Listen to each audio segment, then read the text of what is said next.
probably going to be a similar workout, and I think that's to see how much we can scale the lifts that we're already doing.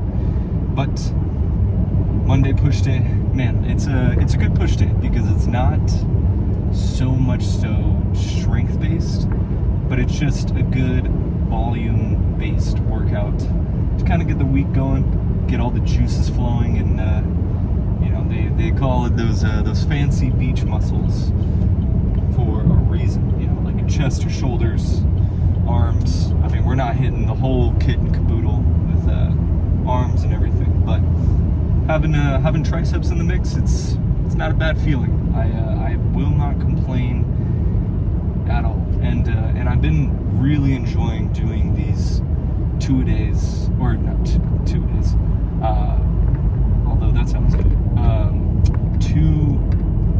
twice per week kind of splits, where I'm hitting legs 2 times a week and I'm hitting push 2 times a week. Now for pull, I mean, I'm pretty freaking sore the whole week around. I mean, it's not like my back does not recover very quickly, and I think that's because there's just a lot of muscle groups, and the muscle groups that do get sore, like my lats, they're freaking giant, so of course they're going to take a little bit longer than other muscle groups to recover. But that being said, we are also getting back into the meditation game. I've been kind of off my game. I went to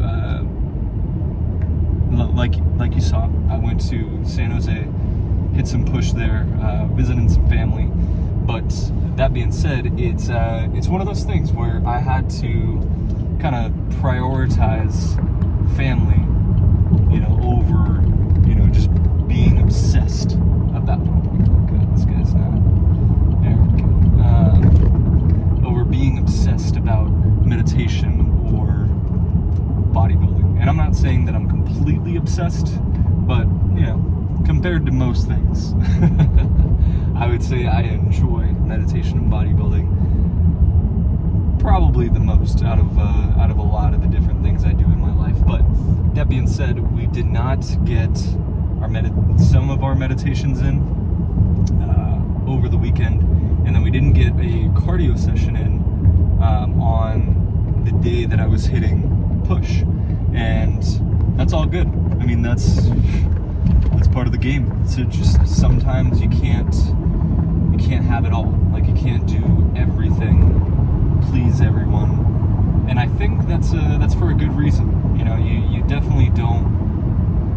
I mean, if you're doing everything on the dot, like you're eating all your meals you're supposed to, doing all the cardio you're supposed to, doing all your lifting that you're supposed to, sleeping how you're supposed to, all the right factors, right?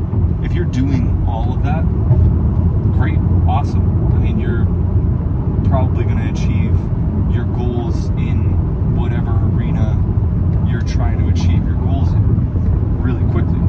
But that being said, what's the real reason why you're doing all of this? Is it just to win? Like, is it just to, do really well in a show, or do really well on a test? Like, whatever it is, are you just there to win, or are you there to, in it for the long haul? And I guess it all depends on the context, right? Like, what season are you in your life? Like, for me, I'm in a big off-season right now, where we are just tacking on size. I've been competing for years now, and with every show prep, you're going to lose a healthy amount of muscle so that you can get down to those really low body fat digits. But it's a trade-off, because competing that much, you have to be all in to do really, really well. And so you kind of sacrifice, spending time with your friends, spending time with your family. It's just how it is. Like, if you want to do really well, if you want that gold medal, like whatever you're after, it's gonna be, you're gonna have to prioritize.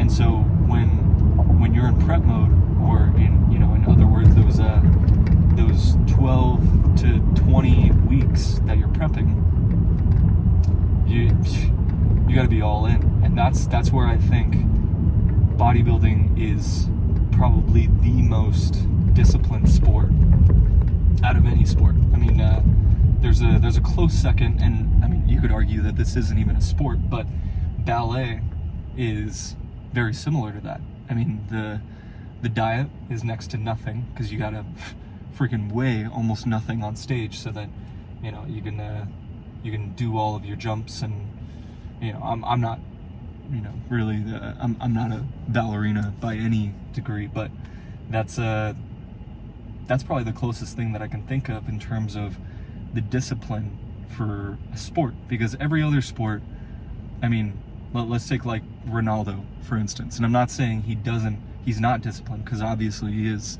because look where he's at.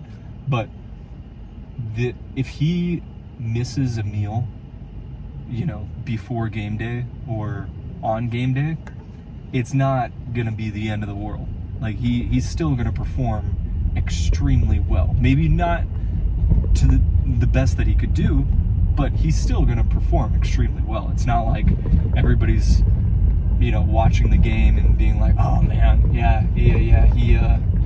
he missed that pass, or he missed that whatever. It doesn't show up nearly as much in a lot of different sports. Like, if you miss a meal, or I don't know, like you didn't get as much sleep, well, whatever it is, unless it's something. Man, I tell you, if it's not one thing, it's another. If it's not my tripod falling, it's my phone overheating. Man, or my phone dying. I haven't had that happen yet, but that being said, all I was basically saying is that bodybuilding, everything shows up on stage. So if you missed a meal even hours before a competition, it's going to show up. Like, people are going to notice, because it shows up in your physique. And that's why I love bodybuilding, because it's so particular and it's so regimented that it doesn't matter what you say, it matters what you do. And that couldn't be truer in competing, or just the off season in general. So that being said, the name of the game for this off season, obviously, put on as much tissue as possible, put health and performance at the forefront, and find new ways of longevity. That's pretty much the name of the game. But that being said, we got good old-fashioned push today. Already did both meditations for today, so feeling pretty good going into this.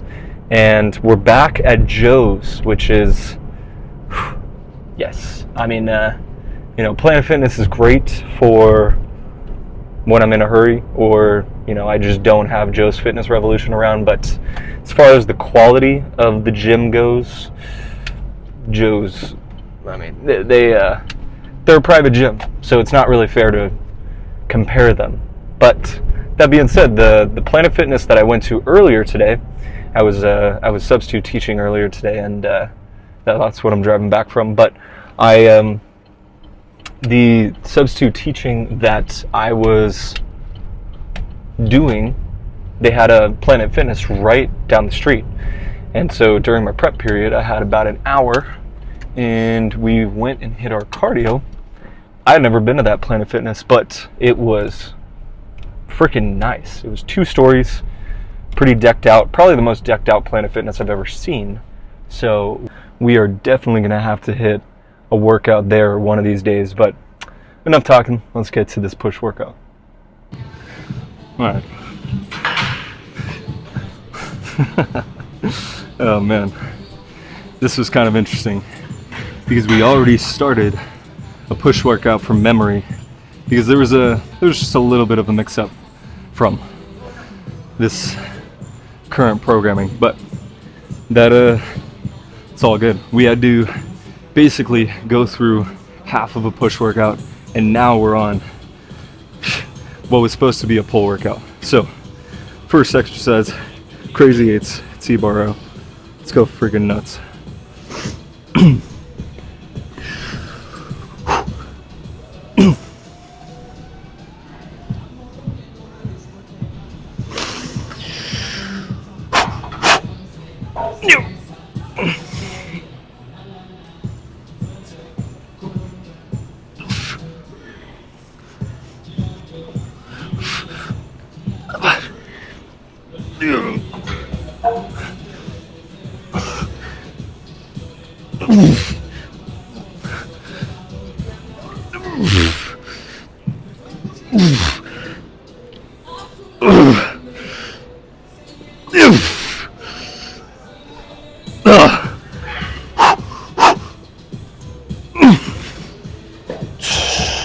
Come on.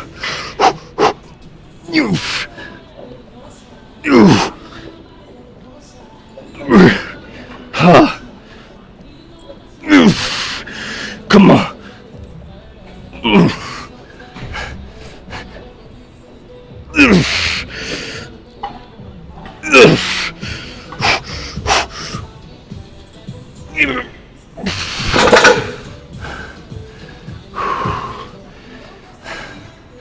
You're good, man. Sorry.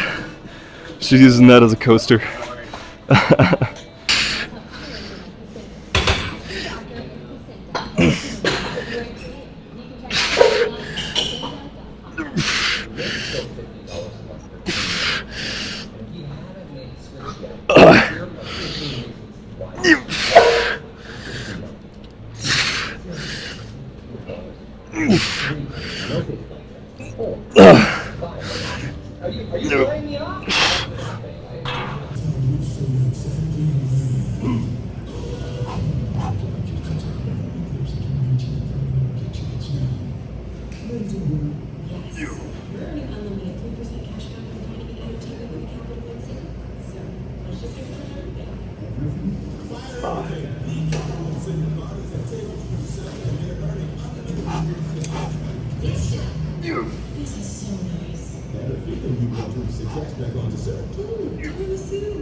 Alright, last set of the last exercise. Well, chances are we're going to make this a drop set just because it's got to be one of my favorites. Because with a lower half pull-up, it helps you to just isolate the lats and, you know, just a little bit of the mid back. But whenever I'm doing anything with like a wide grip rear delt pull, it's mainly rear delt, and that's the point of the movement. That's why, you know, it exists. But that being said, it's mimicking that when you're doing it at the very top of a pull-up, because when you get to the very top of a pull-up, or at least to that upper half of the movement, you're hitting a lot of rear delt and a lot of bicep. So this, I mean, especially for my physique and being so shoulder dominant and also needing to bring up my back, this is one of my favorites. It's you could even say it's a fan favorite, and I am the fan. So let's without further ado, let's freaking get this.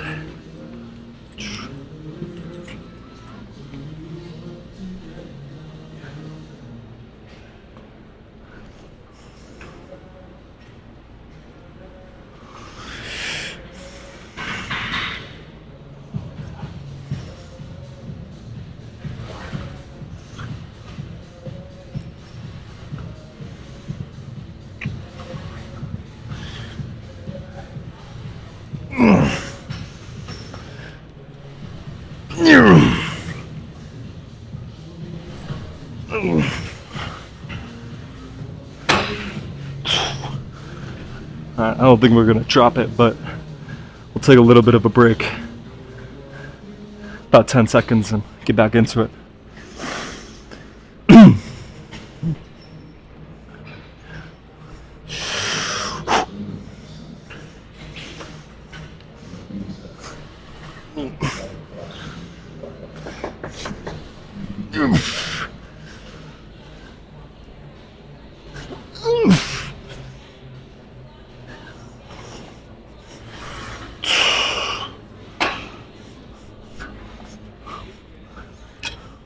little bit of a drop.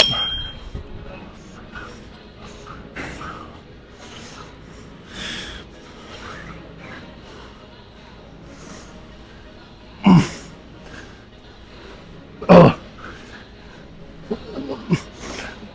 Oh.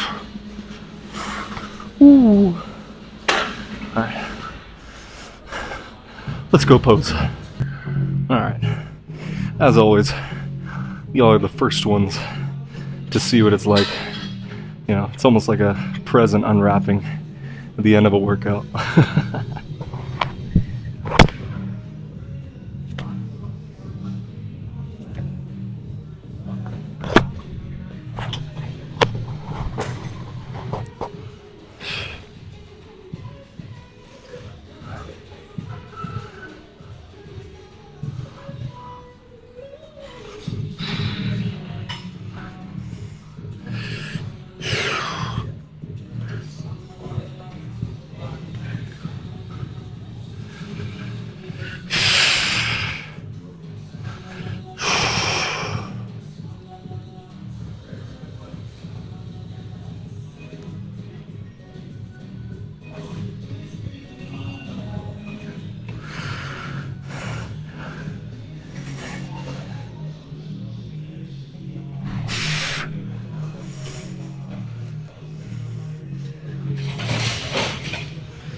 Ooh.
All right, that about friggin' wraps it up for the day.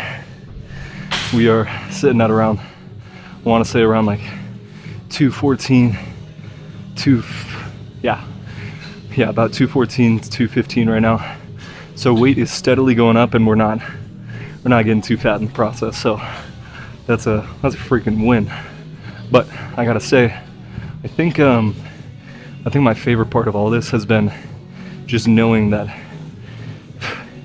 you know, every lift is going to be even better than the last one, because I'm getting stronger, more proportional, and just keep steadily progressing. And I'm also healing.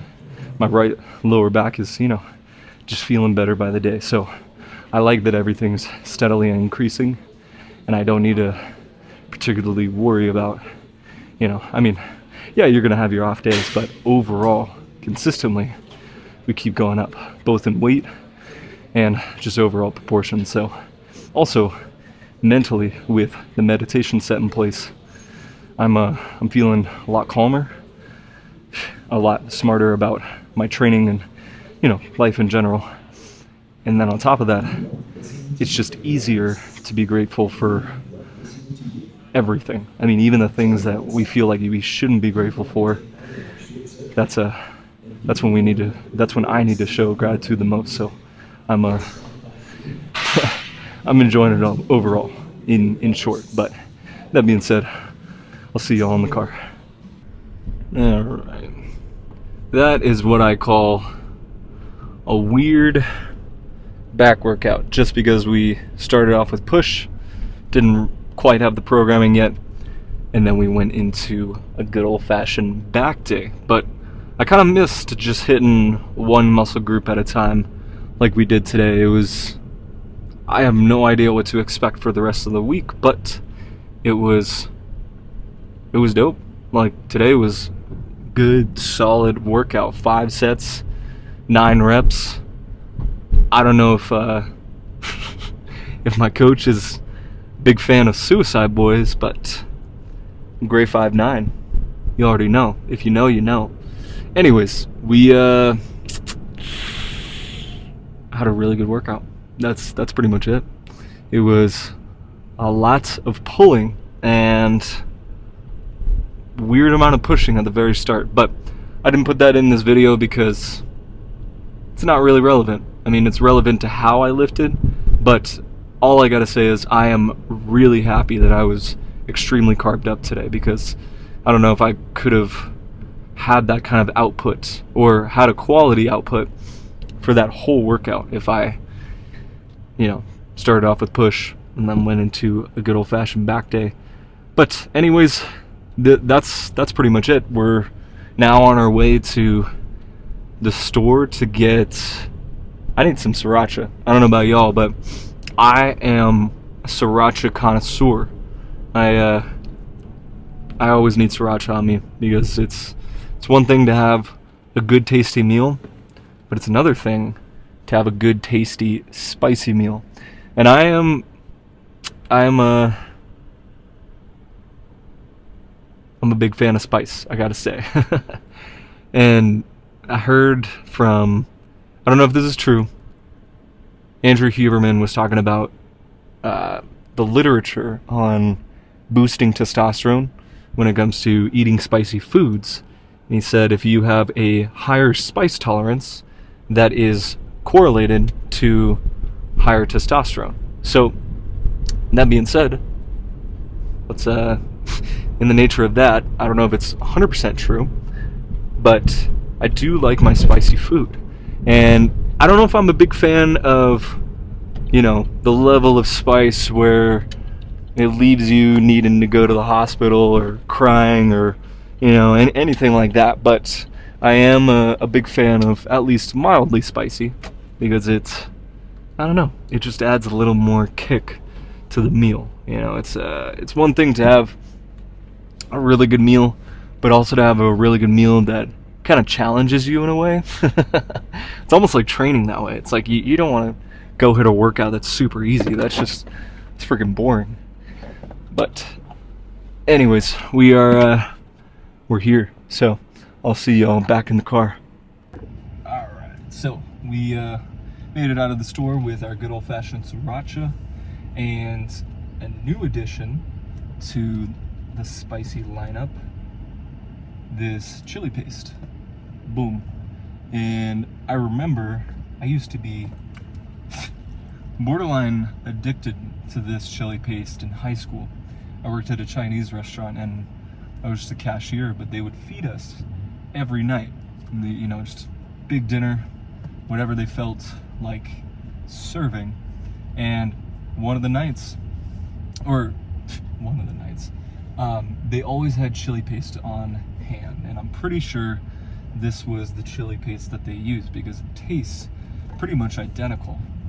But that being said, I remember some of the dinners they had were freaking, normal to them, but weird to me, and just what I had been conditioned in, the environment I grew up. And for example, probably the craziest one, which probably isn't going to sound so crazy to some people, is we had chicken feet one night, and it was, a big thing in Chinese culture. They had apparently they had just feet. You could clearly see that they were feet. It wasn't like a McDonald's chicken nugget, like where you can barely tell if it's chicken.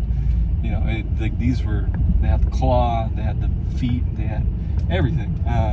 So I tried one, and they weren't wrong. It was very flavorful. It was weird to get into at first, but I gotta be honest, they knew their stuff. They knew that it would be more flavorful because they kept it more intact. And that concludes our good old-fashioned back day and a good old-fashioned just getting back into a new program, which I am very fortunate for. This new program is going to be freaking dope. Yeah, I'm looking forward to it. But anyways, my friends, that is a wrap for today. I'll see you tomorrow for, I actually have no freaking clue what we're getting into, but I know it's going to be good.